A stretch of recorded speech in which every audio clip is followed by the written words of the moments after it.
This is my video over the different types of tissues. I'm going to start out with epithelial tissue. Epithelial tissue covers the body inside and out, basically protects the body from things getting in and things going out.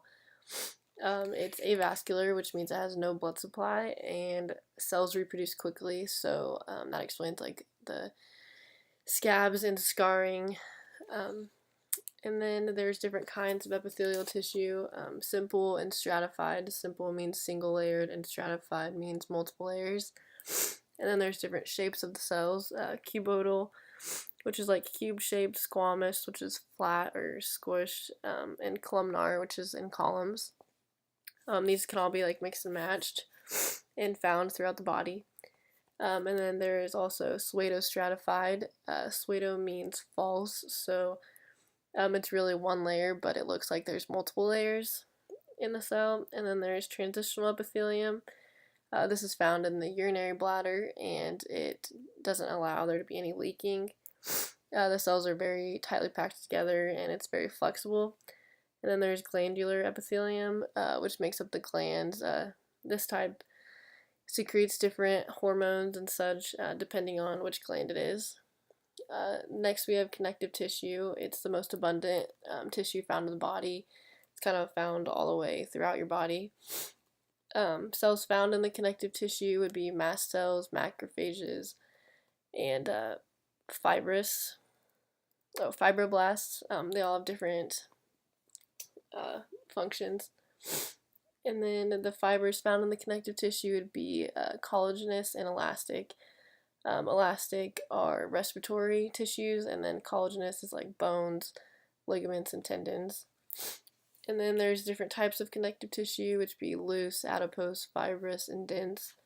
Loose connective tissue binds the organs together. It's very tight. Fills spaces is another function of connective tissue, so that's also what this does. Then there's adipose connective tissue, and that's like the fat found in your body. There's also fibrous, which would be tendons and ligaments, which help your body move and support it. And then there's dense connective tissue, which would be like cartilage, and this is found in the dermis of the skin. And then the tendons and ligaments also support this kind of tissue. Then we have the muscle tissue. There's cardiac, skeletal, and smooth. Skeletal is voluntary, while cardiac and smooth are involuntary, which means the body doesn't have to think about it to do it. Skeletal is also multinucleated, while the cardiac and the smooth muscle are uninucleated, which means they only have one nucleus. And then cardiac and skeletal are striated, which makes it look like they have lines in the tissues. And then smooth looks more like it has swirls. Cardiac muscle tissue is found in the heart, while the skeletal tissue is found throughout the body, kind of like attached to the skeleton. And then smooth is found in the hollow organs of the body. Next, we're going to talk about the neurons. This is a drawing of the neuron.